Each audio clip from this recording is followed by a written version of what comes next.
তোমার অনুমতিপত্র নকল। বন্দি করো ওকে। ক্ষমা করে দিন আমাকে, আর এরকম অপরাধ কখনো হবে না।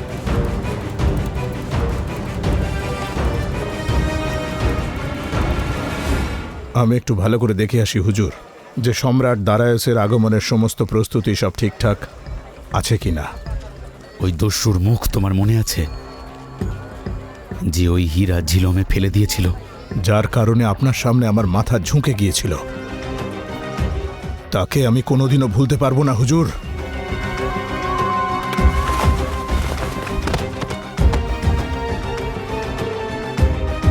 তাহলে তুমি এখানেই থাকো এবং নগরে প্রবেশকারী প্রত্যেক ব্যক্তির ওপরে নজর রাখো, আর দেখো যাতে ওই দস্যুরা পোশাক বদলে ভেতরে আসেনি তো।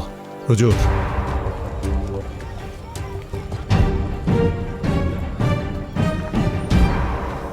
কেমন আছো মিত্র? না মানে বলতে চাইছিলাম, বাড়িতে সবাই ভালো আছে তো? হুজুর, আমার কথার তাৎপর্য শুধু এইটুকুই যে কৌশাম্বী থেকে কিছু শিল্পী ডাকিয়েছি আমি, মানে উৎসবে মনোরঞ্জনের জন্য। সবাই সবাই যা যাবার এখানে, কিন্তু সবাই খুব ভালো শিল্পী। এই এই কন্যা নৃত্য করে। আর তুমি কি করো? হ্যাঁ হ্যাঁ, ছুরির কারসাজি দেখায়। খুব ভালো শিল্পী হুজুর। প্রত্যেকে পর পর দাঁড়িয়ে পড়ো, আর তুমিও অনুমতিপত্র ডান হাতে রাখো। এইখানেই আছে। না না না, ক্ষমা ক্ষমা করবেন। এই যে যাও।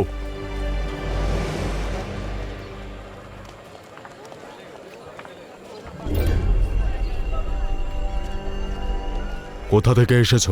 আমি কৌশম্বী থেকে। কি করো? এই ছুরি দিয়ে আমি খেলা দেখাই।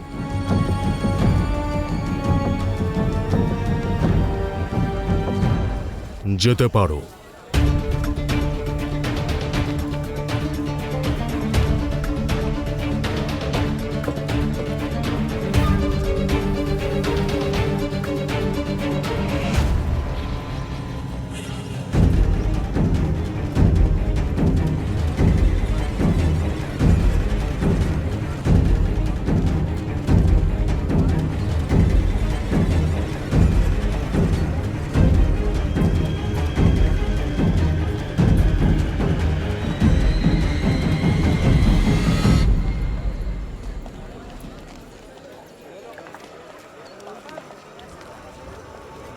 এখনো পর্যন্ত এমন কাউকে দেখিনি যাকে সন্দেহ হয়। তুমি যাও এবং দারায়ুসের উৎসবের আয়োজন দেখো।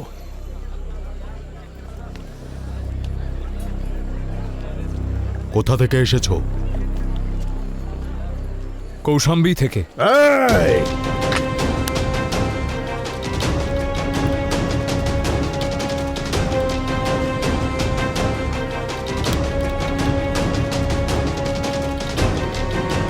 নিজের পালা আসার আগে যদি মুখ থেকে একটা শব্দ বেরোয়, তাহলে এই তলোয়ার তোর গলা ছিন্ন ভিন্ন করে দেবে। যাকে জিজ্ঞাসা করা হবে সেই উত্তর দেবে। আমি কৌশাম্বী থেকে এসেছি, নৃত্য করি। অনুমতিপত্র?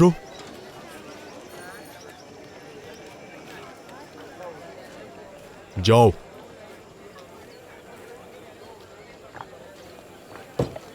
কোথা থেকে এসেছো? কৌশাম্বী থেকে। নৃত্য করো নাকি গান গাও? না নাচ করি না গান করি, আপনজনদের সুরক্ষা প্রদান করি।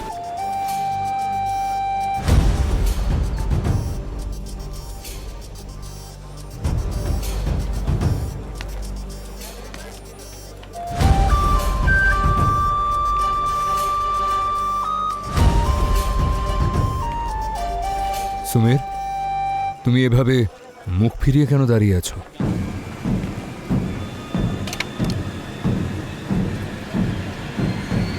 আরে কারণ ও এখানে আছে। ও ওকে। ফারুস, ফারুস, ফারুস? ও তো পার্সিদের প্রতিনিধি। ওকে কোথায় দেখলে তুমি? আরে প্রধান দ্বারের কাছে।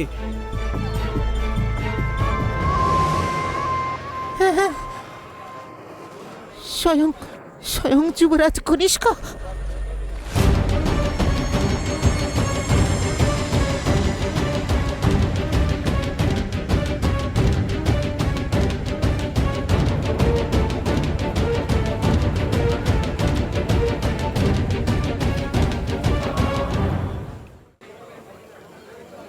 চুপচাপ সোজা একটা পংক্তিতে চলবে আর মাথা নামিয়ে যুবরাজকে অভিবাদন করবে। কেউ ওনার দিকে চোখ তুলে তাকাবে না, বুঝতে পেরেছ?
দাঁড়াও।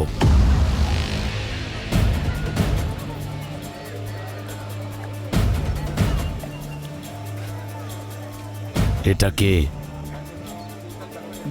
যাযাবর হুজুর, নৃত্য করে, গান গায়, উৎসবের শোভা বাড়ায় হুজুর। আমি সকলের ব্যাপারে নয়, ওর ব্যাপারে জানতে চেয়েছি। ওকে দেখে একটু আলাদা মনে হচ্ছে।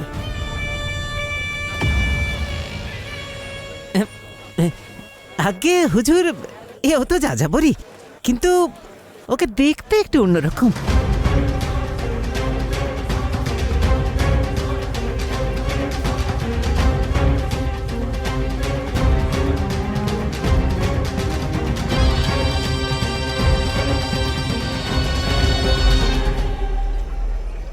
সমস্যা ওর মুখে নয়, ওর হাঁটুতে রয়েছে। ও ঠিক করে মাথা নত করতে জানে না। মূর্খ, মাথা নামাও, ইনি আমাদের যুবরাজ। ও, তো আপনি যুবরাজ? ক্ষমা করবেন, কিন্তু আপনার বস্ত্র দেখে মনে হলো যে আপনি হয়তো কোনো ফার্সি। আর আমি শুধু আপনজনদের সামনে মাথা নোয়াই।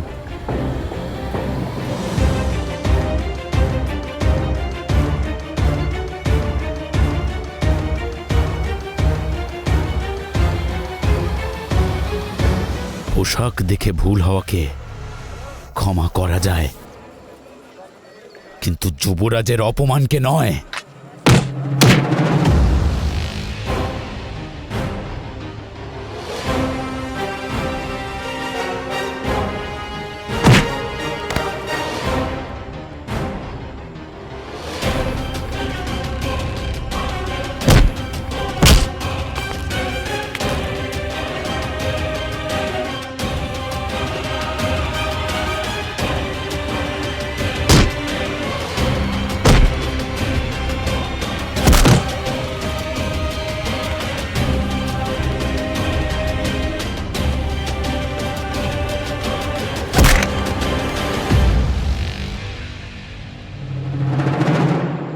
এবার কি তুলবে তুমি?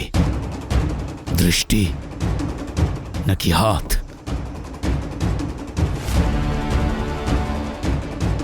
না দৃষ্টি, না হাত। যে কাজের দায়িত্ব নিয়েছি তা পূর্ণ করব।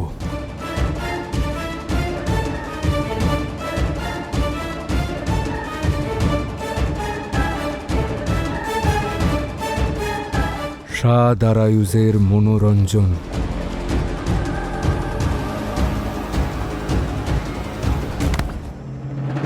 যে শিক্ষাটা পেলে সেটা মনে রাখবে। যা যাবর তুমি, দৃষ্টি যুবরাজের পা থেকে যেন কখনো উপরে না যায়।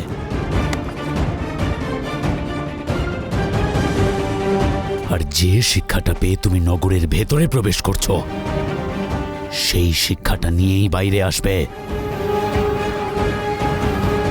হ্যাঁ যুবরাজ, আমি আপনাকে সর্বদা মনে রাখব।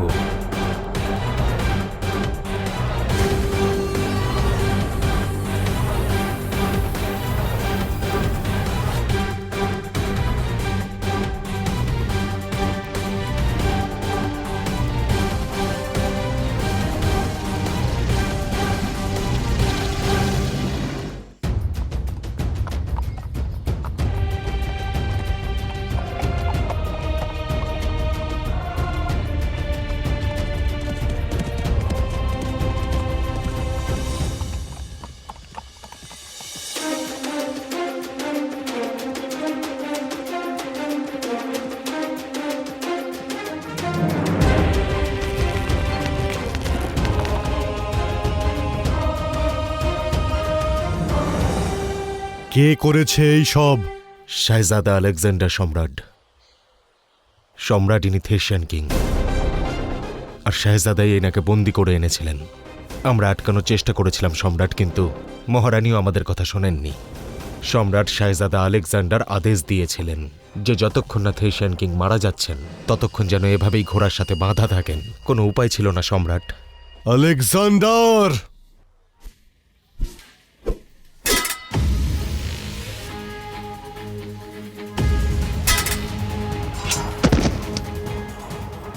নিজেকে আমার থেকে ভালো মনে করো তুমি? তোমার থেকে ভালো তো নয়, কিন্তু এটা বলতে পারি তুমি আমার থেকে জিততে পারবে না। আচ্ছা, তাহলে এবার জিতে দেখাও।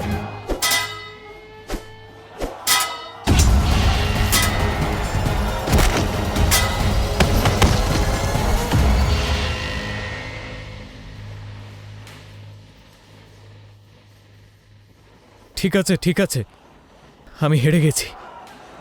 তোমার কাছে হেরেও আলাদা মজা আছে আলেকজান্ডার। এই জয় মনে থাকবে সেবাস্তিয়ান। মনে তো আমারও তোমার সমস্ত জিনিস থাকে, হার, লড়াই আর বন্ধুত্ব। তুমি সবার থেকে ভালো। শুধু ভালো নয়, খুব ভালো।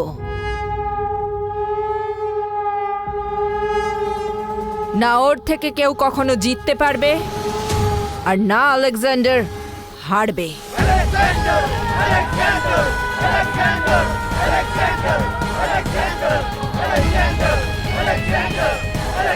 আমার আলেকজান্ডার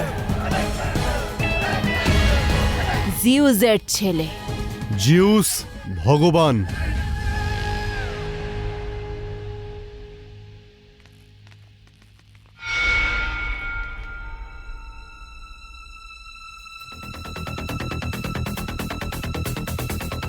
আর ভগবান কখনো মানুষ হয় না।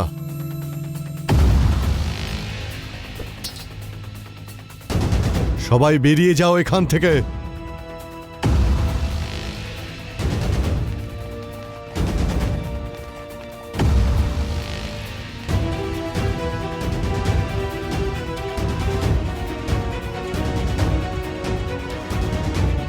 তুমি একটা যুদ্ধ জয় করেছো,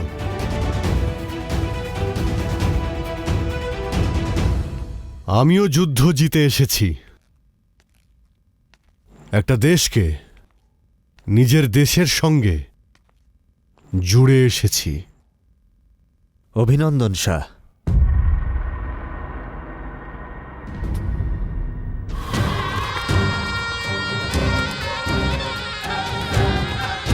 ওই দেশের রাজাকে আমিও মারতে পারতাম, কিন্তু আমি তাকে ক্ষমা করে দিয়েছি।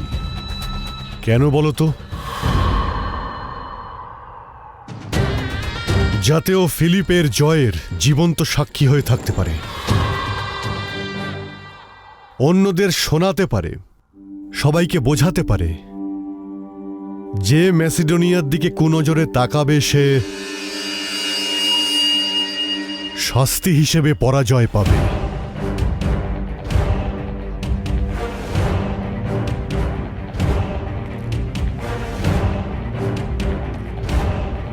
থ্রেশিয়ান রাজা এতটাও নির্মম মৃত্যুর অধিকারী ছিল না।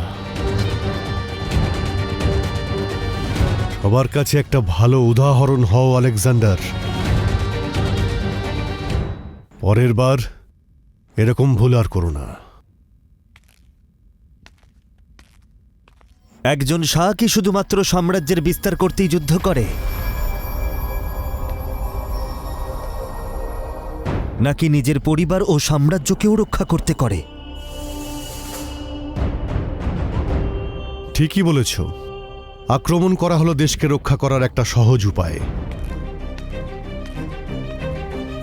কোন নতুন নিয়ম এটা শাহের, যে নিজের সন্তানকে পরিবার ও সাম্রাজ্য রক্ষা করার জন্য তাকে বাহবা জানানোর বদলে একজন হামলাকারী রাজার সাথে কিরকম ব্যবহার করতে হয় সেটা শেখাচ্ছেন উনি? তোমার মতো সৈন্যদল না নিয়েই ও যুদ্ধ জয় করেছে। ওর না তোমার দেওয়া কোনো শিক্ষার প্রয়োজন আছে। চুপ করো, আমি তোমার সঙ্গে নয় আমার ছেলের সঙ্গে কথা বলছি। অজগরের মতো সব সময় ওকে ঘিরে রয়েছ। শাহ, ঘটনা লেখা হয়ে গেছে, এবার আতঙ্কের চোখ সেটার প্রমাণ দেবে। উদাহরণ দেওয়া হয় না, উদাহরণ তৈরি হয়।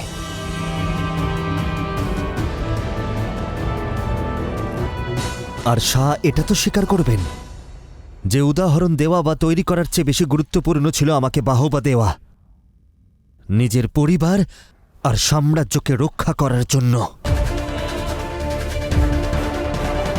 আপনি আমার প্রশংসা নাই করতে পারেন, যেটা আমি জানি আপনি করবেন না, তো আমাকে শিক্ষাও দিতে আসবেন না, সেটাই ভালো হবে।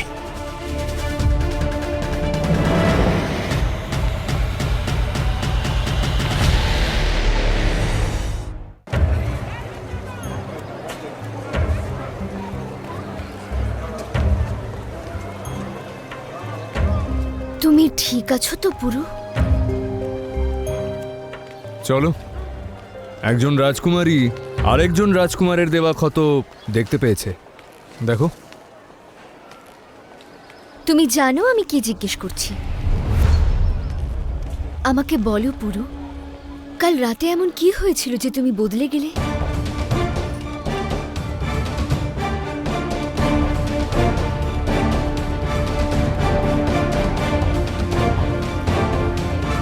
যাকে সম্মান করতে সেই বাবার বিরুদ্ধে গেলে, যে দাদার উপর তুমি কখনো হাত তোলনি সেই দাদার হাত ভেঙে দিলে, যে পুরো দস্যু রাজারানীর সামনে চোখ নামিয়েও কথা বলে না, সে চুপচাপ পৌরব যুবরাজের মার খেল।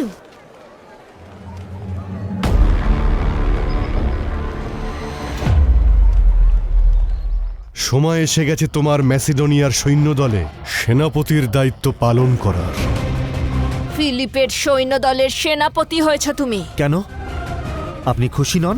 আমাকে বিশ্বাস করুন, আমার একটা পদক্ষেপ আপনার স্বপ্নকে আরো এক ধাপ ভারতের দিকে এগিয়ে নিয়ে যাবে। এই সরাইখানাটা দেখতে পাচ্ছিস? এখানেই থাকবো আমি। যখন তোর সন্তান ঘুম থেকে উঠবে পাঠিয়ে দিস ওকে। চলো মা, তোমার সন্তানের খিদে পেয়েছে তাই না? তার মুখে আজ অন্ন তুলে দেবো।